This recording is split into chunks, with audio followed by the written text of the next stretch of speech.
মা মুড়ি মাখাচ্ছ?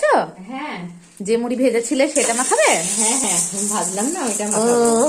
আর সন্ধ্যাবেলায় সব এইটাই টিফিন হবে। কি সুন্দর হয়েছিল বলো সেই হ্যাঁ, ভাজা মুড়িটা। সবটাই মাখিয়ে দিই।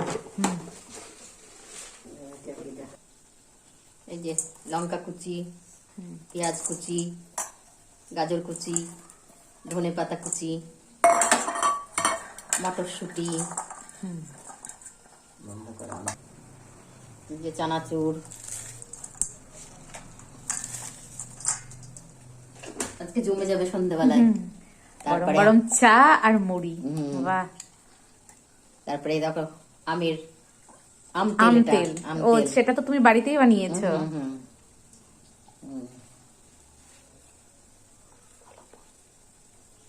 সর্ষের তেল দিলে মা? হ্যাঁ, সর্ষের তেল একটু কাঁচা দিয়ে দিলাম, ভালো লাগে খেতে। আর হাত দিয়েই মাখিয়ে নিচ্ছি মুড়িটাকে। মারা হাত দিয়ে মাখিয়ে দিলে খেতে টেস্টি হয়।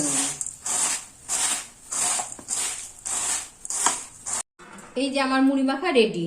চলো এবার পকোড়া দিয়ে মুড়ি খাবে। আর গরম চা। হুম।